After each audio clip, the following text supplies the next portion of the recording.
todos. É sempre com muita alegria, mas muita mesma, que eu volto aqui. Se morasse mais perto, mais vezes eu viria, mas eu moro lá em Xangri-Lá, quase Remanso. E aí fica meio difícil, né? Sou bem velhinha já, não dirijo, então a gente depende de Uber, táxi, carona. Hoje o Diniz vai me dar uma carona, que é muito bom, porque está tudo muito caro, né? Ou nós estamos muito pobres, das duas umas. Hoje nós vamos falar sobre Jesus. Sobre Jesus é sempre tudo maravilhoso. Não tem engano, porque é o nosso mestre, o nosso amigo, quem abraça a nós nas horas das lágrimas e quem felicita quando estamos felizes. É tudo para nós aqui, né? Enquanto estivermos aqui. Depois temos ele e outros, né? Quando Jesus veio ao mundo, porque juntos nós somos mais fortes, né? Deus criou o universo. Criou sozinho? Provavelmente. Criou. Mas para comandar cada planeta habitado, se nós conhecemos a Terra, dizem os estudiosos que tem outros. Provavelmente, cada um ele convidou um governador espiritual. Por que ele convidou? Ele poderia administrar sozinho a nossa terra, sozinho? Poderia. Mas por que ele convidou? Em primeiro lugar, para nos dar o exemplo que nós ainda não conseguimos perfeitamente, não entrou na nossa cabecinha, que juntos nós somos mais fortes, mais próximos, que não briguemos, que não pôr defeito nos outros, não falar mal, não se achar melhor do que ninguém, porque aqui ninguém é melhor do que ninguém. Todos somos iguais. Quem não erra na entrada, é no meio, é na saída. Um erra de um jeito, outro de outro. Um comete um erro muito grande, outros vão cometendo pequenos erros ao longo, né? Então, quando Jesus chegou à terra prometida, quando Jesus chegou, já muitos profetas haviam dito que um Messias viria entre nós. Profeta é aquele que diz o que vai acontecer. Para acontecer, ou se for ruim, os homens se prevenirem e não acontecer. Mas nós não entendemos ainda essas profecias do Isaías, do Jeremias. Nós temos que ler e entender. Aí Jesus chega, mansinho, humilde, devagarinho, não chegou como um general de não sei quantas estrelas, com carros de fogo, porque os antigos esperavam grandeza. Se Jesus ia libertar o povo deles do jugo romano, meu Deus, deveria de ser um general 40 estrelas, porque Roma era o dono, Roma era a dona do mundo. Porque tem esse ditado que todos os caminhos levam a Roma, porque Roma estava aqui e as outras partes do mundo para cá, para cá. Roma conquistou tudo ao seu redor. Para conseguir ir nas terras conquistadas e voltar, é lógico, eles tinham que construir estradas. Então, todas as estradas, naquele tempo, todos os caminhos, levavam a Roma, que é no centro do mundo, né? Então, Jesus, estavam esperando por ele há muito tempo já, principalmente o povo de Israel, porque entendiam que aquele Messias que viria não era para o amor, para a paz. Pensavam que era alguém que ia colocar os israelitas acima dos outros povos, porque a ambição, o olho grande, a inveja, sempre fizeram parte de nós, né? De vez em quando a gente ainda se pega com uma pontinha de inveja, tem que dizer, ué, mas o que é isso, né? Porque sempre fizeram parte da nossa vida. Eles queriam serem salvos e os outros paciência, que se virassem. Não havia uma coesão. Essa briga que há atualmente lá para a Terra Santa vem havendo desde antes de Jesus. É para um pegar a água do outro, que é mais abundante, ou para pegar as terras férteis do crescente fértil, que é mais abundante. Sempre teve, sempre tem um motivo, mas é sempre por ambição, nunca por amor. Por amor ninguém briga, né? Por amor alguém diz assim, eu não te amo, vai até a esquina, volta, ai, me desculpa. Né? Porque às vezes a gente pisa na bola, isso aí acontece. Mas eles vêm brigando com ódio no coração. Por isso que eles não se acertam. Eu não sei quando, não sabemos bem quando vai terminar e como terminará. Dizem uns que evoluirá para a Terceira Guerra Mundial, dizem outros que vai terminar de uma forma ou de outra, mas o diz que é tanto que não chega ao cerne do problema, lá no fundo. Então, Jesus também, para mostrar que ele não era sozinho, tudo aquilo que se pensava, ele começou, já mocinho, lá pelos 23 anos, mais um pouco, a pensar naquela missão que ele tinha que cumprir. Ele sabia. Então, ele começou a pensar como eu vou fazer isso chegar a todos os povos, ou quase todos os povos da época, né?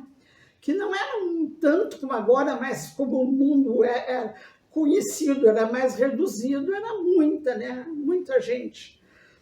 Então, ele caminhava muito na beira do Mar da Galileia, que o Mar da Galileia não é mar, é o Lago de Genezaré. Como eles não conheciam o mar de verdade, e o lago era bem grandão, eles diziam que era um mar, que era o Mar da Galileia, mas na verdade é o Lago de Genezaré.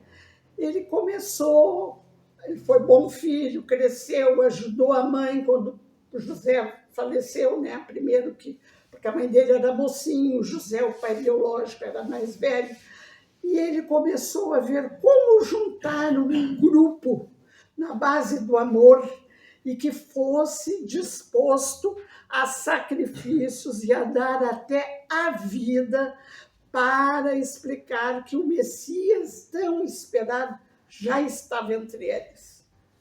Então dizem que uma manhã ele caminhando, tem duas, três versões essa história do Pedro com Jesus, que ele estava caminhando na beira do lago de Genezaré e viu duas pessoas ancorarem seus barcos de pesca. Então, ele já os conhecia, porque era um lugar pequeno, né? Galileia, Samaria, Judéia, Decápolis, mas era tudo assim, dizia, eles iam longe, viajavam a pé. Claro, daqui para Capão da Canoa a pé é longe. Eles andavam a pé, eles tinham que parar durante o caminho. Vejam só, né? Nós agora só queremos andar de Uber, de táxi, de carona, mas eles andavam realmente, porque eram pobres, aquela região que fora de Roma era pobre, né? Então, ele caminhando na beira do lago, ele viu dois ancorarem seus barcos de pesca. E foi até eles. Quem eram eles? Simão Pedro, o primeiro apóstolo convidado por Jesus. Ele já tinha sido discípulo de Jesus. Qual é a diferença entre discípulo e apóstolo? Discípulo é o aluno, é o que está aprendendo a passar adiante. Apóstolo é o professor. Por pouco que saiba, ele sabe mais que o discípulo. Sabe explicar? Então, ele já tinha seus discípulos, aí ele precisava daqueles discípulos tirar apóstolos. O primeiro que ele convidou foi Simão Pedro. Depois André, que estava junto, que é irmão do Simão Pedro. O André é um pouquinho mais moço. Pedro era o mais velho dos apóstolos de Jesus. Por que ele convidou só homens jovens? Por que ele não convidou pessoas de meia idade ou de mais idade? Muito simples, porque ele sabia que ia morrer e ele tinha que deixar pessoas que durassem um tempo suficiente para passar os ensinamentos dele. Eles teriam, se Jesus tinha 30 anos, mais ou menos, 27, 30 anos naquela idade, o mais moço de todos os apóstolos dele foi o João Evangelista, que era 12 anos mais moço, o discípulo amado, o mimoso, porque era um menino, teria uns 16 anos de idade quando Jesus o conheceu. Quando começou a obra apostólica, teria 18. Pedro, André, todos os outros estavam mais ou menos pela idade de Jesus. Jesus teria uns 30 anos, perto de 30. Que durasse mais 30, seriam 60, né? Naquele tempo as pessoas não morriam tão idosas como hoje, né? Alguns morriam antes. Então o que Jesus fez? Convidou Pedro. Pedro, queres? Pedro era pescador da cidade de Cafarnaum. Ele nasceu em Betsaida, pescava lá. Depois, junto com André, foi para Cafarnaum. Cafarnaum, uma cidade importantíssima na época, porque foi onde o colégio apostólico se reuniu. Então, Pedro foi morar em Cafarnaum. Pedro e André já estavam em Cafarnaum quando Jesus os convidou. Vocês querem vir depois de mim? Querem me seguir? Eu farei de vocês pescadores de homens. Por que será que o Papa, cada Papa da Igreja Católica tem um anel de ouro, embaixo o relevo, que significa Pedro pescando? É o anel do pescador, porque Pedro foi naturalmente o primeiro Papa, então, de um grupo de cristãos. Pedro foi o primeiro. Bom, então Pedro trabalhou muito. Ele era casado, mas não tinha filhos. A primeira cura que Jesus fez foi da sogra de Pedro, que estava com uma febre que ninguém conseguia. Jesus foi lá, tocou nela de longe, ela ficou boa. Foi a primeira manifestação, porque antes de Jesus era João Batista, né? Que encaminhou todos para Jesus. Então, Pedro caminhava a pé, como podia, de barco, reunia. Na casa dele, em Cafarnaum, ficou sendo o primeiro ponto de encontro dos apóstolos, a casa de Pedro, Cafarnaum. A mulher dele, às vezes, o acompanhava. Pedro era muito trabalhador, mas era um homem rude, não tinha estudos, não tinha boas maneiras. Como é que Jesus, de uma pedra bruta, conseguiu fazer um Pedro? Vejam a possibilidade, a grandiosidade que Jesus tinha, psicológica, pedagógica, amor, que ele conseguia de pedras brutas transformar homens que eram mensageiros de Deus. Ele conseguiu. Então, o Pedro, o André, continuou, eles eram irmãos, continuou caminhando, trabalhando, desejando que mais alguém se juntasse a eles. Porque, como o lugar era pequeno, quem não era primo entre si era irmão, era parente, era conhecido, porque não tinha outras pessoas, tinha que trabalhar com o fermento que estava ali, né? Pedro, irmão de André, então André e Pedro. O André era o relações públicas da turma, entre ele e Pedro. Tratava de negócios de pescaria, de tudo. Em cada cidade que circundava o Lago de Genezaré, os pescadores formavam um rancho, né, para que pudessem descansar, se alimentarem, tratar de negócios de pesca, arrumar as redes. Os segundos convidados, bom, já Pedro e André, como foi João, o evangelista, o menino que cresceu e se tornou apóstolo. João era irmão, o João tinha como irmão, deixa eu ver, o Tiago Maior. Eles eram filhos da Maria Salomé e do Zebedeu. A Maria Salomé era uma pessoa muito boa, muito. Ela acreditava e não escondia que acreditava naquela, porque muitos escondiam por medo, né?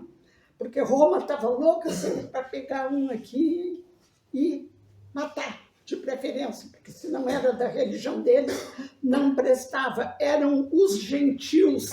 Gentios eram pessoas fora da religião de Cristo, né? Porque ele não nenhuma religião Cristo fundou, nenhuma religião. Esse nome de cristianismo surgiu depois, porque eles eram chamados os homens do caminho, na verdade. Foi Lucas, que era médico, quem deu a ideia, vamos chamar de cristãos, porque senão eles eram os homens do caminho. O Pedro e o João e o Tiago Maior, o João era muito simples, um coração muito de moço ainda, ele não tinha problemas íntimos e ele se admirava de tanto problema que os jovens daquela época, alguns já apresentavam. Ele gostava de ouvir trechos de evangelho, ele lia muito sobre os antigos apóstolos, ele era muito crente, ele sempre ia com a mãe dele na cidade de Jerusalém, onde ficava o templo, né? Então, ele era fácil de ser moldado, ele ajudou muito, né? Já o Tiago Maior já não foi tanta facilidade. No início, ele não se entrosou bem naquele grupo, mas depois, com o tempo, ele tinha conhecimento, ele acabou se tornando uma pessoa do universo, porque ele viajava muito, né? Depois nós temos por que nós chamamos o Pedro, se o nome dele era Simão? A gente tem que se perguntar isso, né? Ele não nasceu Simão Pedro, nem Pedro. Ele nasceu Simão. É porque Jesus acreditou nele e Simão era o nome dele, mas Pedro, em grego, quer dizer pedra, cefa ou pedra. E ele acreditou que Pedro traduzia bem o que o Simão deveria de ser, uma rocha amando de Jesus, de Deus, para desmanchar os outros, esculturar de rocha numa escultura bonita.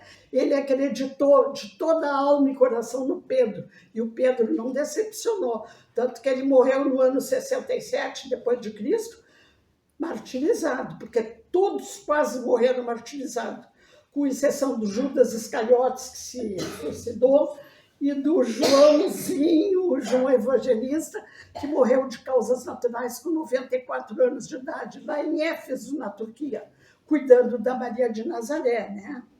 Então, por isso que o Pedro era chamado Pedro, mas ficou Simão Pedro, né? O André, como eu disse, era uma pessoa leve.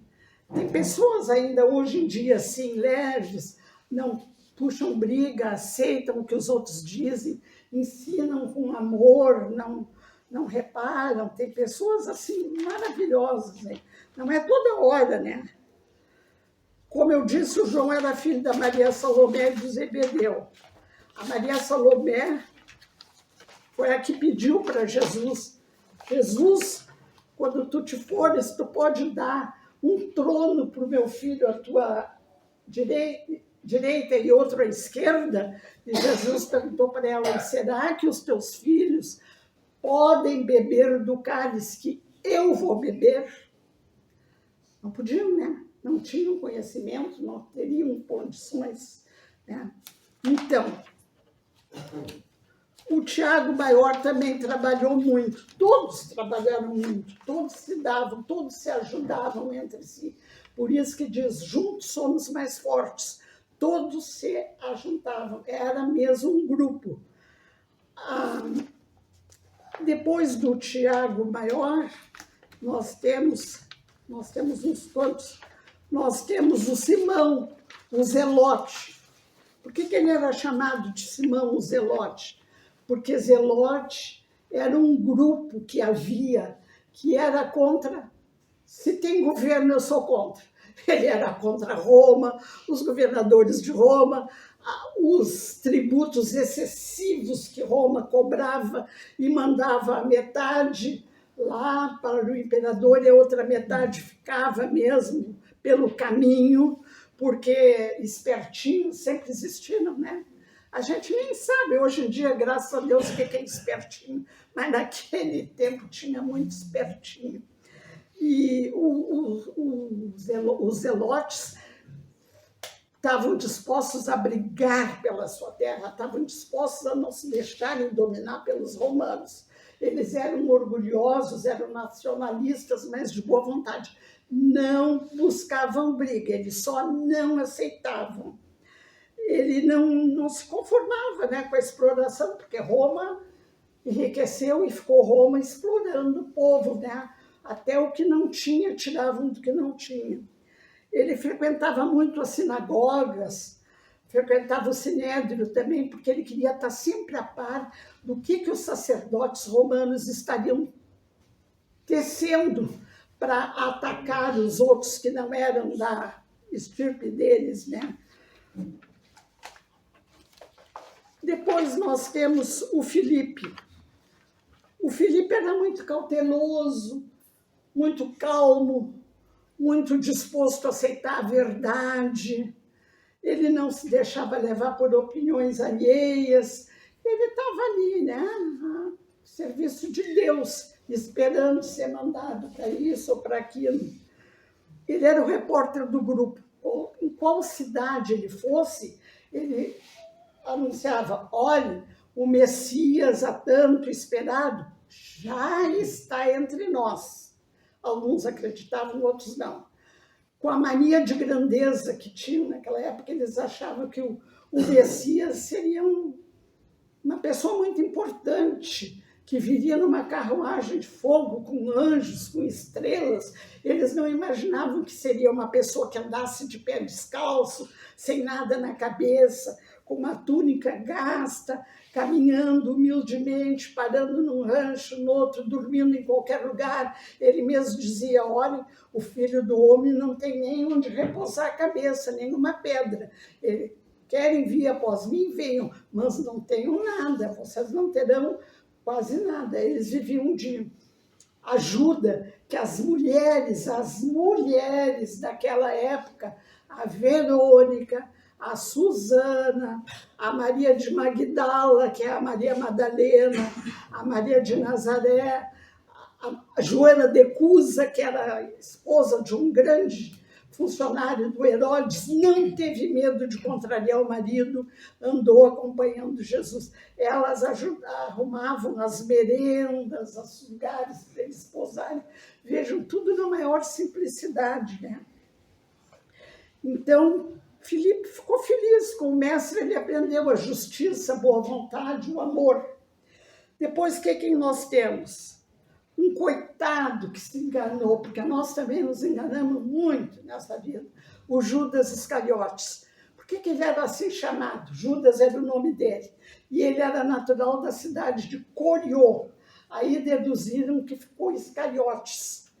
O Judas Iscariotes era faceiro,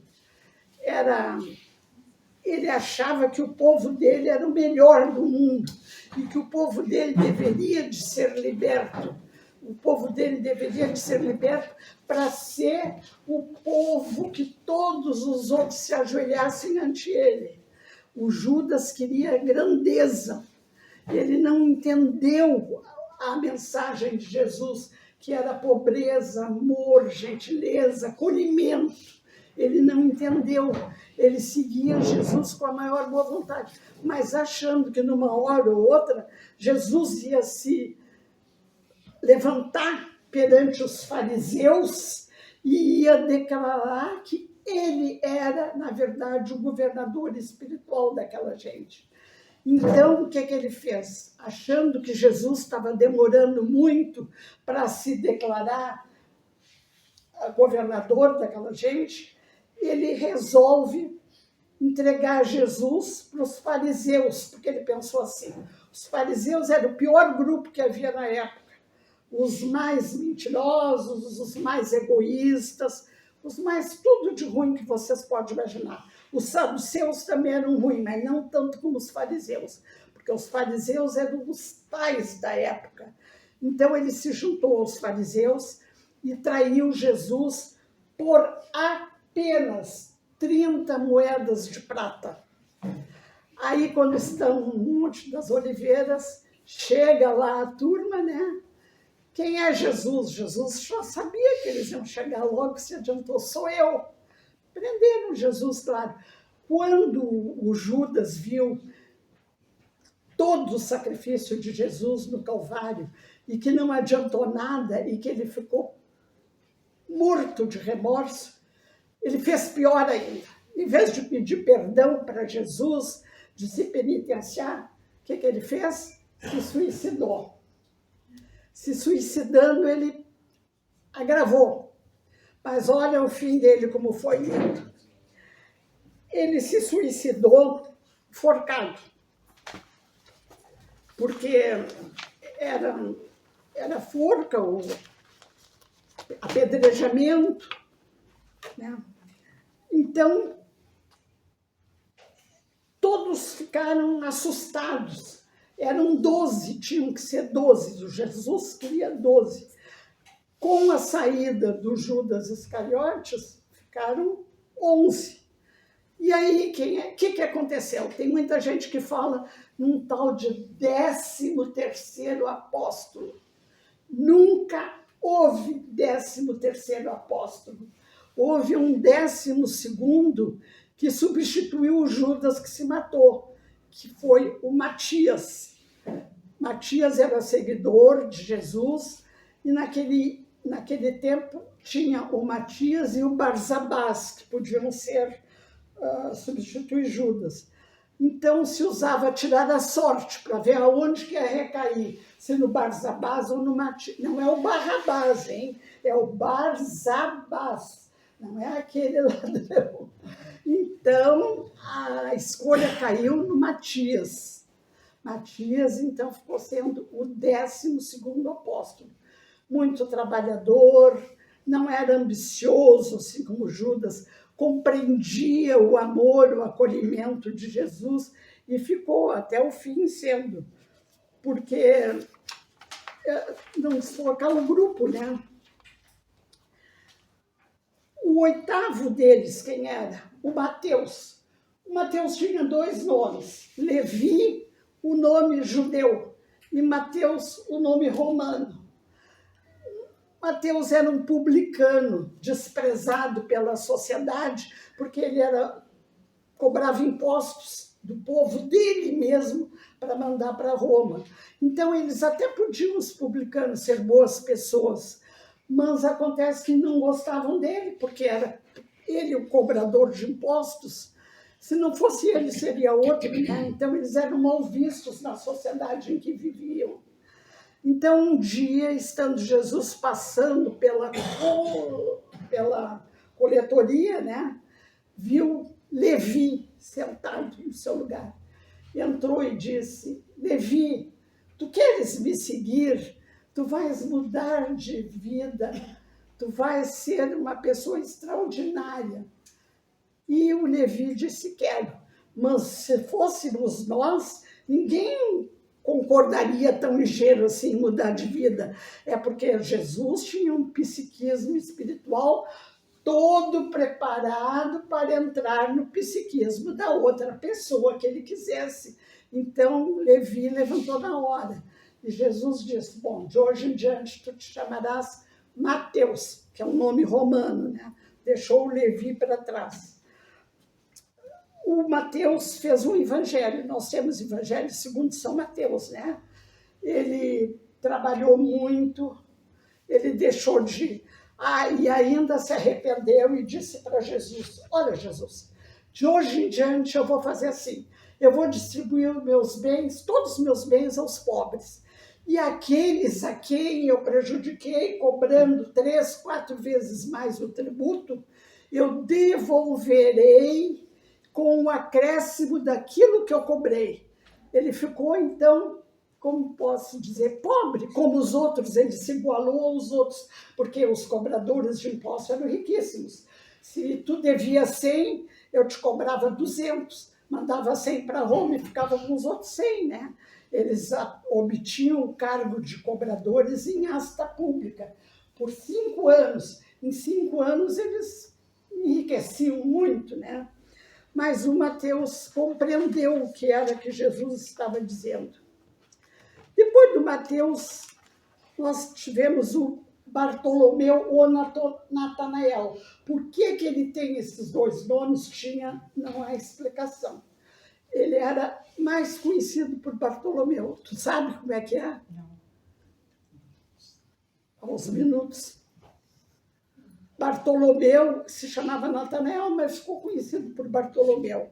Bartolomeu era pescador, todos eram pescadores, com exceção do Levi, que era cobrador de imposto, e do Judas Iscariotes, que era comerciante. A família dele era comerciante, por isso que ele já sabia lidar bem.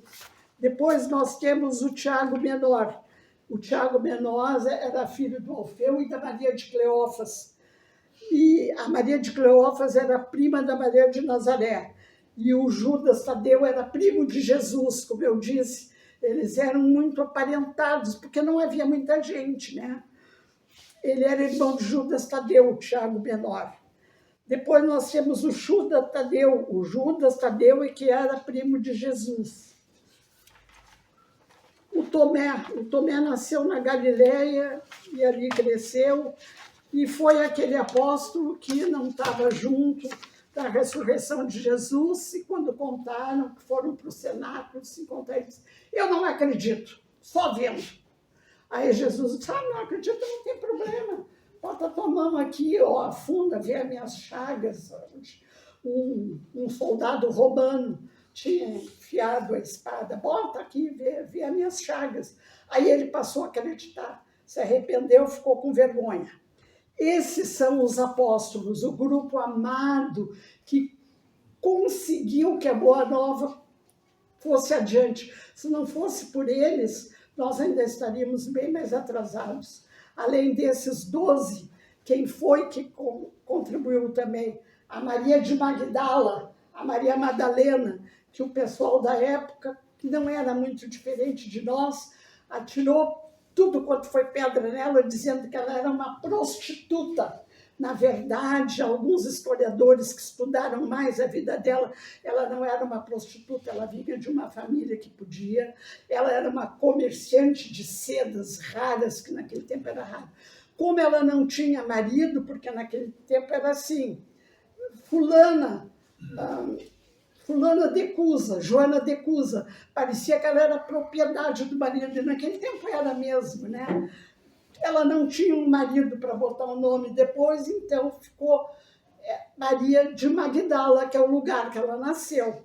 E depois, Magdala, mais difícil de pronunciar, coisa e tal, ficou Maria Madalena, que foi a primeira pessoa que Jesus apareceu depois da sua morte. Ninguém acreditou nela, só a Maria de Nazaré. E temos o glorioso Paulo de Tarso, Saulo de Tarso, que ficou Paulo, que era um fariseu, doutor da lei, que ensinava a lei nas sinagogas, no Sinédrio, era o mais alto escalão que tinha naquele tempo. Quando ele ia viajando para a cidade de Damasco, para levar para prender, ele ia com uma carta do Sinédrio para prender os gentis, o cavalo dele empinou, ele caiu e uma luz se fez lá dentro. E perguntaram: Saulo, Saulo, por que me persegues? Ele disse: mas eu não sei quem é que está falando, eu não conheço. Eu sou Jesus, a quem tu persegues através dos meus seguidores. Ele ali ficou cego, Ananias o recolheu, ele passou 3 dias cego, foi para o deserto para mudar seu pensamento, sobretudo, e se transformou nesse glorioso Paulo de Tarso. Paulo de Tarso tinha cultura, conhecia várias línguas, e foi ele que viajou por todo o mundo antigo levando. Se não fosse o Paulo, nós ainda talvez hoje estivéssemos anunciando o Messias. Então, Maria de Magdala não pôde ser apóstola, não pôde seguir Jesus porque era mulher. E Pedro tinha uma implicância horrível com ela, só porque ela era mulher. Ser mulher naquele tempo já saía perdendo, já do nascimento. Então, o Paulo de Tarso, como era homem, brilhou, mas ela ajudou muito também. E quando Jesus, ela e outros, e a Maria de Nazaré morreu velhinha. O único apóstolo que morreu com 94 anos de idade, em Éfeso, na Turquia, de causas naturais, foi o João Evangelista, que no último instante da sua vida física, Jesus olhou para o João abraçado na Maria e disse assim: João, eis aí a tua mãe. Mulher, eis aí o teu filho. Ele entregou a mãe dele nos braços do João. E o João cuidou da Maria até ela ficar bem velhinha. Olha, gente, essa história se estende muito, mas como eu estou vendo que está na hora, eu vou encerrar com o João e outro dia, se a gente quiser, continua mais. Quem é que faz a oração? Vocês? Pode fazer. Eu posso. Então, ó, uma horinha. Estou bem comportada, né? Estou ficando. Jesus, nosso irmão mais velho, mais amigo, que seca as nossas lágrimas, que nos acompanha, que quando nós estamos na maior tristeza, dependência química, dependência financeira, quando nós estamos nos achando nada, tu nos carrega nos braços, tu nos carrega nos braços e nos leva para um lugar bom, feliz, para que nós abramos os olhos e os corações e vejamos que sem ti nada somos, mas contigo tudo podemos. Tu nos levará aos braços de Deus. Tu e a Maria de Nazaré, a rainha dos anjos, velam por nós. E nós queremos, nesse momento, te agradecer muito a oportunidade de termos de falar um pouquinho sobre os teus acontecimentos mais maravilhosos neste mundo. Que assim seja.